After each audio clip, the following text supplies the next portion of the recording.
सञ्चार तथा सूचना प्रविधि मन्त्रालयका सचिवज्यू, सहसचिवज्यूहरू, सम्पूर्ण पत्रकार साथीहरू, अन्य उपस्थित साथीहरू, 77 साल भदौ 9 गते बसेको मन्त्री परिषदका निर्णयहरू म सार्वजनिक गर्न गइरहेको छु। अर्थ मन्त्रालयको प्रस्तावमा कृषि विकासको लागि अन्तर्राष्ट्रिय कोष इफाड भन्छौँ हामी, त्यसबाट करिब 11 अर्ब 65 करोडको सहुलियतपूर्ण ऋण सहायता स्वीकार गर्न अर्थ मन्त्रालयलाई आवश्यक वार्ता टोली गठन गरेर सम्झौता अघि बढाउन स्वीकृति भएको छ।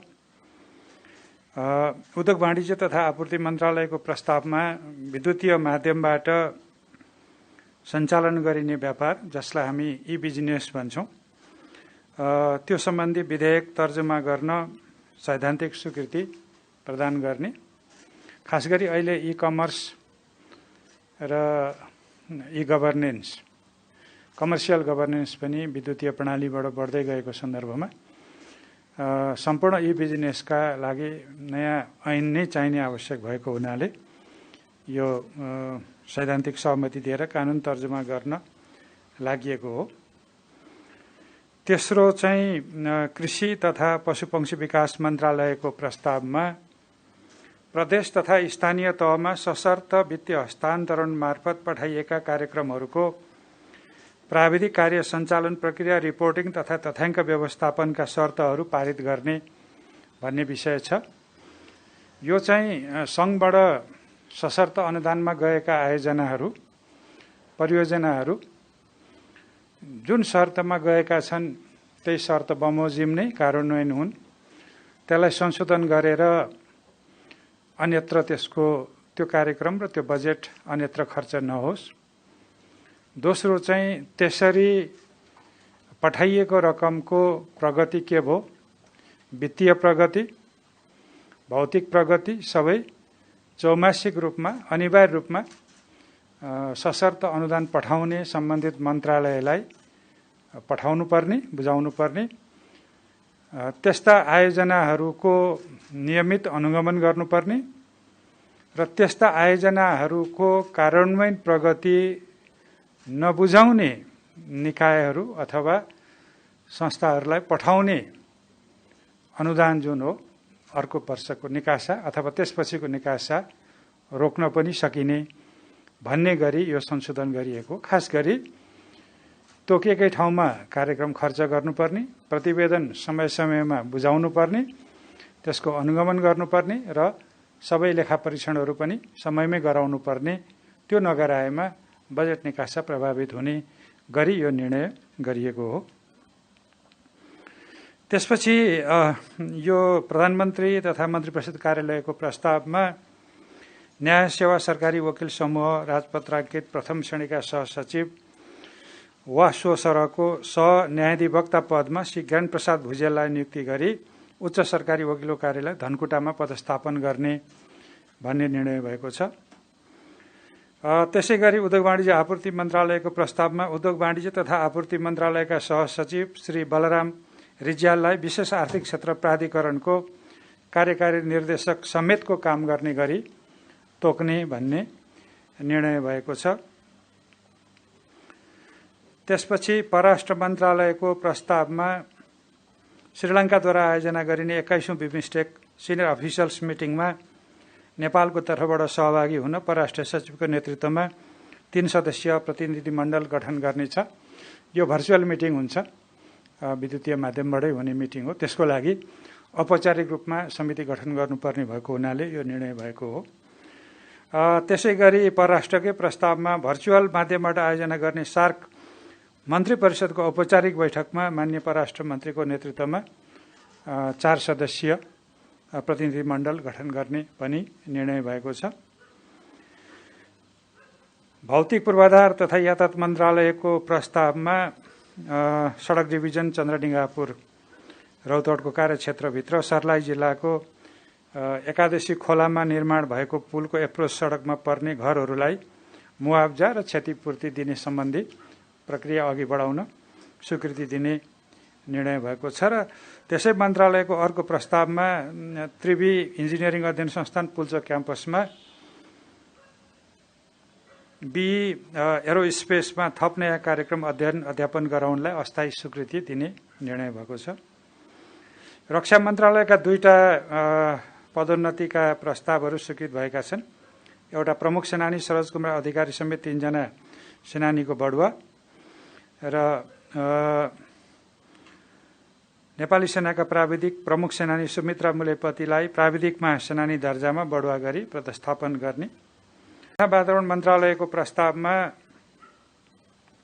आर्थिक वर्ष 2077-78 का लागि वन तथा वातावरण मन्त्रालय अन्तर्गतका आयोजना र कार्यक्रमहरूका लागि राजपत्राङ्कित श्रेणीका 45वटा अस्थायी दरबन्दी स्वीकृत गर्ने निर्णय भएको छ। वन मन्त्रालयकै अर्को प्रस्तावमा माइबेनी जलविद्युत आयोजना 9.5 मेगावाटको प्रोजेक्ट हो। त्यसको चाहिँ लागि आवश्यक पर्ने राष्ट्रिय वन क्षेत्रको 4.77 हेक्टर जमिन 30 वर्षलाई लिजमा उपलब्ध गराउने भन्ने पनि निर्णय भएको छ। शिक्षा विज्ञान तथा प्रविधि मन्त्रालय को प्रस्तावमा उच्च शिक्षाका लागि विदेशी विश्वविद्यालयमा अध्ययन गर्न जाने विद्यार्थीलाई वैदेशिक अध्ययन अनुमति पत्र, जसलाई हामी नो अब्जेक्सन सर्टिफिकेट अथवा एनओसी भन्छौँ छोटो भाषामा, जारी गर्ने कार्य पुनः सञ्चालन गर्ने भन्ने निर्णय भएको छ। र त्यसै गरी शिक्षा मन्त्रालयकै प्रस्तावमा शिक्षा तथा मानव स्रोत विकास केन्द्र मा आर्थिक वर्ष 2077-78 मिति 77/4/1 गतेदेखि मिति 77/9/16 तदनुरूप 31 डिसेम्बर 2020 सम्मका लागि अधिकृत स्तरीय 3 अस्थायी पदको दरबन्दी सिर्जना गर्ने भन्ने पनि निर्णय भएको छ। संघीय मामला र सामान्य प्रशासन मन्त्रालयका दुईटा प्रस्तावहरू निर्णय भएको छ। एउटा चाहिँ सर्वोच्च अदालत र मातहतका उच्च अदालतहरूको संगठन संरचना र दरबन्दीको तेरिज स्वीकृत गर्ने भन्ने छ। र अर्को चाहिँ नेपाल प्रशासन सेवा राजपत्राङ्कित प्रथम श्रेणीका सहसचिव उदयबहादुर राणा मगर र सहसचिव श्री नवराज ढकाललाई परराष्ट्र मन्त्रालय अन्तर्गत सरुवा गर्ने भन्ने निर्णय भएको छ। शहरी विकास मन्त्रालयको प्रस्तावमा गृह मन्त्रालयको उत्तर पश्चिममा रहेको खाली जग्गामा सिंहदरबारको सीमा पर्खालबाट न्यूनतम 10 मिटर चौडाइको ग्रिन बेल्ट कायम गर्ने गरी 43 रोपनी 6 आना जग्गा चण्डी दलगणलाई उपलब्ध गराउने। स्वास्थ्य तथा जनसङ्ख्या मन्त्रालयका दुईटा प्रस्तावहरू स्वीकृत भएका छन्। एउटा लोकसेवा आयोगबाट सिफारिस भएका देहाएका व्यक्तिहरूलाई नेपाल स्वास्थ्य सेवाको 11औं तहको पदमा पदोन्नति गर्ने। ती नामहरू डाक्टर रश्मि शर्मा, डाक्टर वर्षा थापा र श्री लिली श्रेष्ठ। अर्को प्रस्ताव चाहिँ विश्व स्वास्थ्य संगठन दक्षिण पूर्वी एसियाली क्षेत्र समितिको 73 बैठकको लागि, त्यो पनि भर्चुअल सेसनै हुन्छ, त्यसमा सहभागी हुन माननीय स्वास्थ्य तथा जनसङ्ख्या मन्त्रीको नेतृत्वमा 3 सदस्य सहभागी हुनलाई स्वीकृति दिने भन्ने निर्णय भएको छ। र त्यसै मन्त्रालयको अर्को एउटा प्रस्ताव पनि छ, जसमा स्वास्थ्य सेवा फार्मेसी समूह 11औं तह हो। त्यसको लागि चाहिँ औषधि व्यवस्थापक पदमा श्री भरत भट्टराईलाई बढुवा नियुक्ति गरी स्वास्थ्य तथा जनसङ्ख्या मन्त्रालय अन्तर्गत पदस्थापना गर्ने भन्ने छ। र अन्तिम निर्णय चाहिँ गृह मन्त्रालयबाट प्रस्तावित नेपाल चेम्बर अफ कमर्सको 7औं संशोधन विधान 2077 स्वीकृत गर्ने भन्ने छ। च्याम्बरको यो विधानमा भएको संशोधन चाहिँ पहिलो कुरा त प्रादेशिक संरचनालाई मिल्ने गरी यो पुनर्विधानमा नयाँ व्यवस्था गरिएको छ, प्रतिनिधित्वको हिसाबले र संगठनको हिसाबले समेत। दोस्रो चाहिँ आवधिक निर्वाचनलाई यसले सुनिश्चित गरेको छ। तेस्रो चाहिँ एउटा जिल्लामा एउटा बाहेक अरू च्याम्बर हुँदैनन्। नगर च्याम्बरहरू जो पहिले भएका छन् त्यो जिल्ला च्याम्बर मातहतै हुन्छन् र नयाँ जो च्याम्बरहरू खुल्नुहुन्छ त्यो जिल्ला मातहतै रहनुहुन्छ भनेर साङ्गठनिक रूपमा उहाँहरूले अलिकति मिलाउन खोज्नु भएको छ। र यी कुराहरू चाहिँ सामान्यतया सम्बन्धित मन्त्रालयले नै गर्ने विषय हुन्थे, स्वीकृति दिने विषय। तर पछि चाहिँ यस्ता नियावलीहरू चाहिँ नेपाल सरकारबाट स्वीकृत गर्ने र नेपाल सरकार भन्नाले मन्त्री परिषद भन्ने बुझिन्छ भन्ने भएपछि यो मन्त्री परिषदमा गएर स्वीकृत भएको विषय हो र मैले भदौ 9 गतेका मन्त्री परिषदका निर्णयहरू यहाँहरूलाई मैले जानकारी गराएँ।